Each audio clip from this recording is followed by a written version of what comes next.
think the characters that started this place, the culture they created, continues to exist today.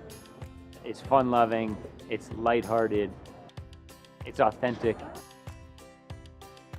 It's a place where people have that pioneering spirit, who love nature so much that they're willing to live in a place that's maybe a little bit more rough, a little bit more wild, but because of that, we really find out who we are here. I don't think anybody envisioned the Snowmass of today. It's been created by talented, hardworking people that had a love of the best natural ski mountain in the world. It is something really special today, and I see it evolving into something special in the future. What is amazing about this community as I look over the next 50 years, I know it will continue to evolve. It will evolve amongst the beauty of these gorgeous, gorgeous mountains.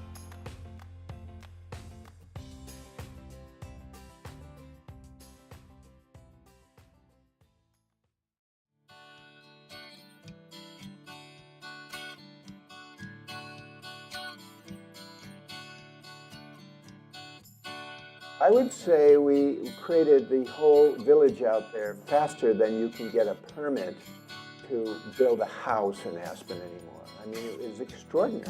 I moved my family here from San Diego, and the purpose of our move is to build a lodge, the Silver Tree Inn. And it was a real push to do so, because we worked from sun up till sundown trying to get that lodge finished in time for the opening. And it was really the highlight of our existence, being here and putting Snowmass together. The day of the opening, we were actually putting down carpet, making beds, as we were greeting guests. Hi everybody, and welcome to the program that connects you with the world of skiing. We're in a snowstorm in the Rocky Mountains near Aspen, Colorado at a brand new ski resort called Snowmass. The name of Snowmass really fits this resort because it's one of the largest resorts in the world.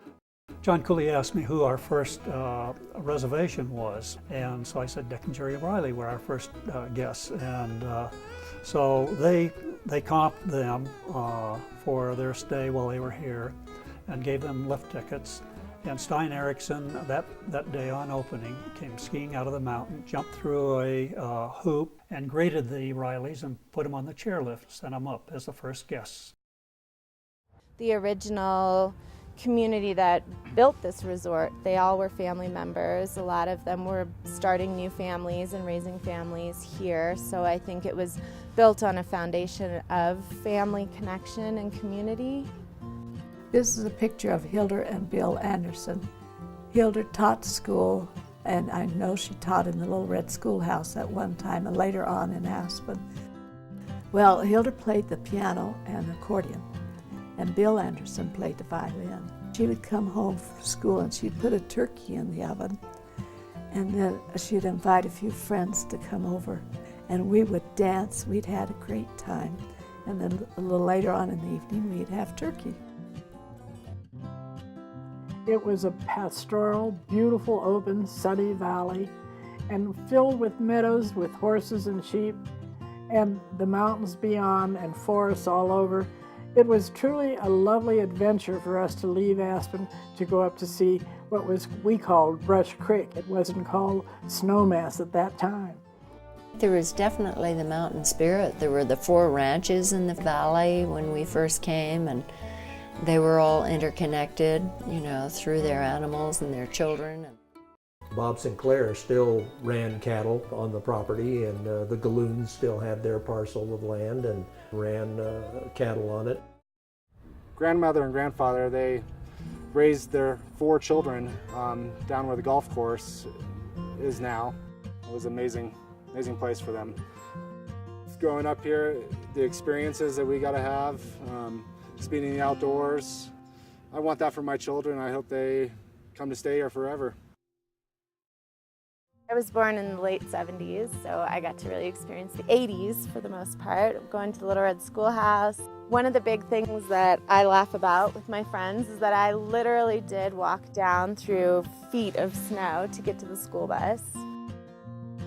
The mountain views are big, the mountain itself is big, there's plenty of terrain to experience on a daily basis, and I never get tired of it. I drive up here every day, and I come around the corners on Brush Creek and I see Snowmass Mountain, and it just takes my breath away.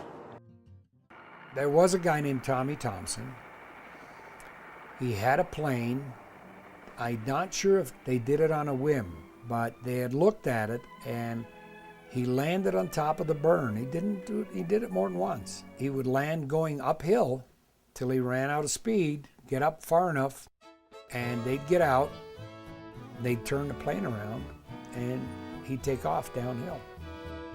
I think once he flipped the airplane and Stuart Mace had to rescue it, bring it out.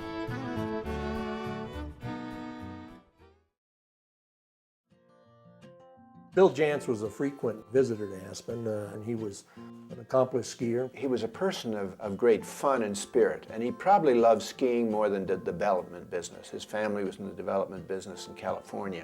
He was enchanted with what he had seen in Europe and what he thought might happen here.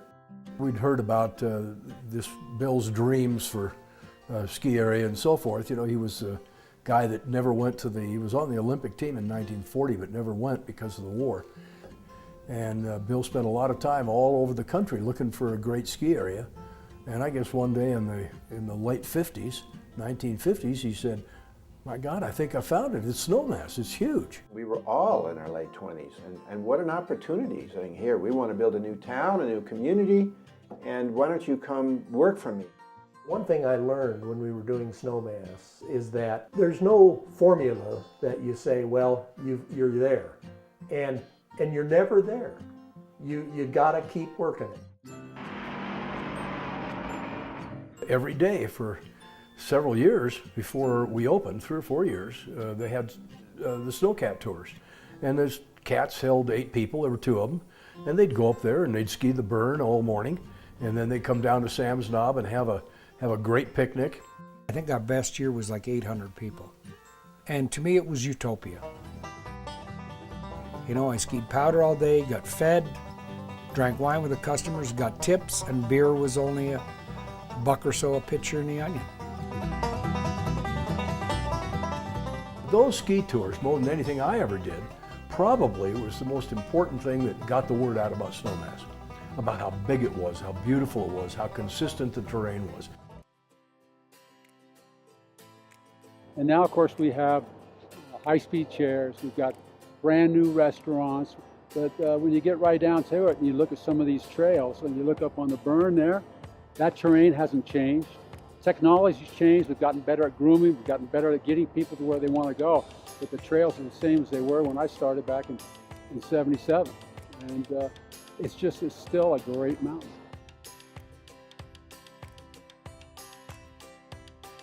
It's this huge mountain that has everything you could ever want on it, from just mellow groomers to a world-class park and pipe to awesome, more backcountry riding.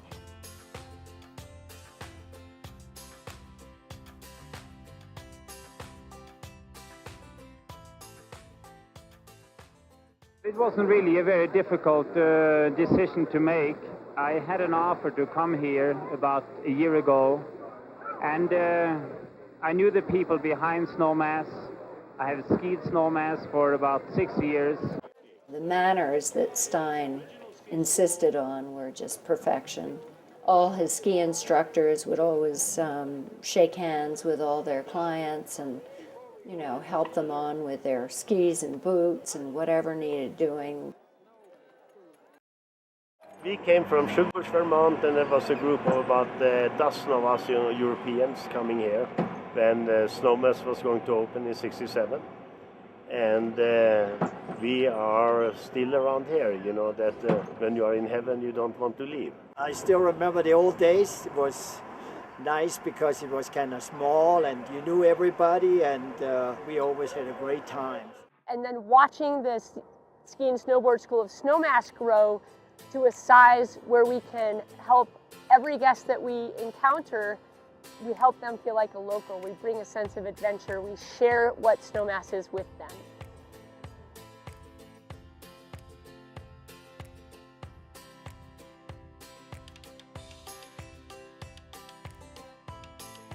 We come together for the passion of the mountains and just get to have fun. We go out, we ski, we laugh, we play, and generations continue to come back. And they remember the fun that they had at ski school, and they want to come back here and be part of it. They want to share their passions with other generations. And that's the relationship and the family we have at ski school. You can't beat it. Everyone can't handle the powder like patrolman Tom Marshall. I was the assistant patrol leader from 1967 when it opened to about 71. I was going into the cirque from different places and, you know, figuring it out. And the cirque was sort of, you know, they said, oh, they'll never develop it. And it was a exploratory tour. And so I would always take some patrol with me. And they loved it. I spent quite a few years in the wall. And now with the wall, what they're doing with the wall amazes me. Because people said, oh, you'll never get that open. Snowmass's sort of alter ego is that it has some of the greatest steep lines in Colorado. Lots of cliffs, lots of things to jump off, lots of really adventurous ski terrain. In the early 2000s, where people, myself included, were starting to kind of air or jump the biggest cliffs at Snowmass. And I had my eye on this prize, which was right next to Possible Gully. I'd been looking at it for years. Nobody had ever done it. He looked up at the rock and said, hey, would you take pictures if I jumped off of that? And I thought, absolutely, I would take pictures if you jumped off of that. He set up, he got in position. I went around and rode the high alpine chairlift by myself and got up to the top of the cliff with my heart pounding. We counted down, he dropped off. I held the shutter open on the camera and got as many frames as I could. It was the cover of Skiing magazine, so it's fun to kind of ski under that and sort of think back to my youth and my early days here in Snowmass and some of the things that we used to do.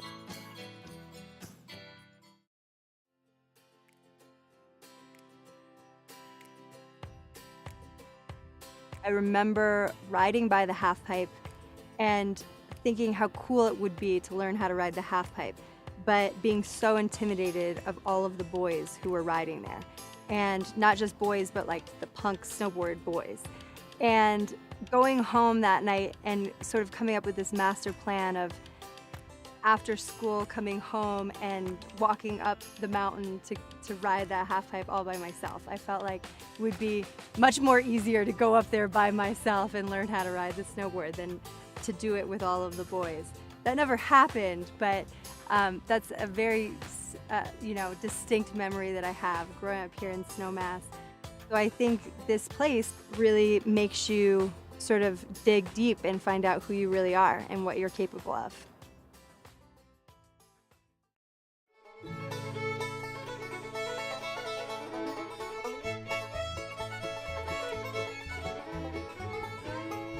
We operated the timber mill from 1978 until 1991. Every day was a party. We had a live band. One of them was Twerp Anderson and the Country Cannonball, the Grown Men with the late Kenny Thomas. Well, the place to be, après-ski, was the timber mill. People just had a fantastic time. They danced in their ski boots. Everyone knew everyone, and we had some of the best parties we've ever had there in the history of the timber mill were Mardi Gras parties. It was the people that made the business. It wasn't the building itself. And it was a family.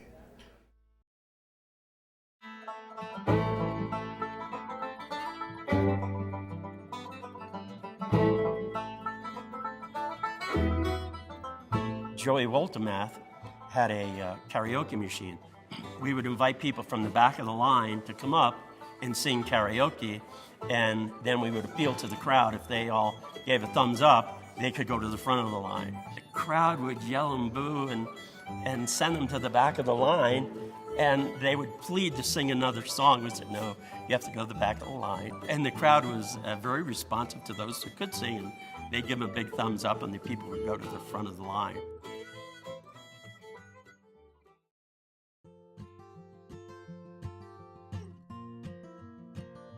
Cross-country skiing was just becoming popular, very popular around here, and it just seemed a natural to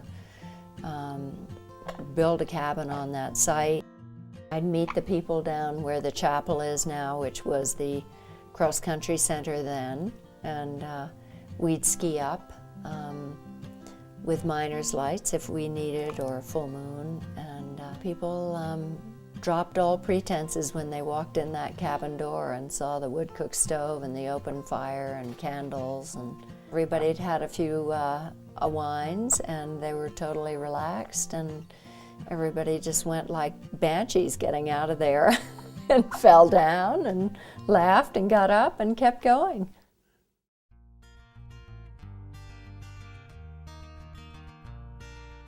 We have so many people that have come from the very beginning that know exactly the menu items that they want when they walk in that door. We have the most loyal clientele. One of the funny things is to see them come in their 60s and not get that first senior discount. Then build to, hey, I turned 70 this year and I get that first one, the ones who are counting down to 80. And the 90-year-olds that we have coming up that we buy their lunch, and we have people who have been counting down to that milestone for years, and it's fun to watch that, and they come back in with their families, and we get to see the same people each year, which is really fun. I was joking with a couple of the 90-year-olds this, and I said, okay, I'll tell you what, if you make it to 100, I'll pay you. Anderson Ranch has been a ranch since the late 1800s, and it remained a working ranch, a functioning ranch up until the mid-60s when the development came into the valley for the ski industry. And it was then that Paul, along with a friend Sam Maloof, came in, and Jerry Heiser and Center for the Eye and so forth, and began running workshops, artist workshops. And I think maybe on some level they underestimated the tenacity of these artists because they never left. We had this notion that to be engaged with the community year-round was to bring also visibility to the arts as well as visibility to our community.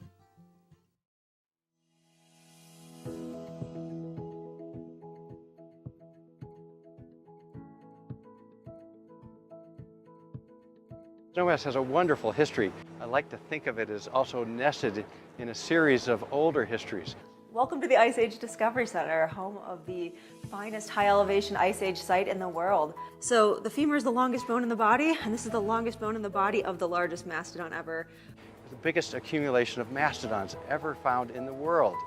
And right here in our backyard. And it's fantastic to see the community so supportive of science, science education, and our own natural history. Snowmass has become a center of environmental innovation. We've done several green LEED certified buildings. We have a micro-hydroelectric plant that generates clean power and is a model for other ski resorts and other mountain towns.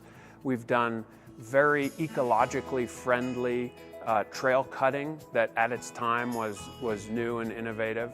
And we even put in lifts in very responsible ways, the Cirque lift on the top of the mountains.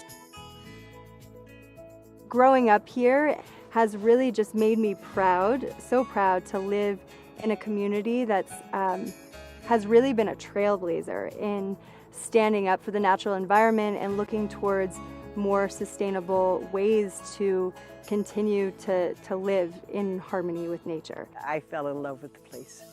I really did. Would come out maybe with 3 other families, and then, and I would say any cousin that wants to come, they can pay their own way, but we will feed them.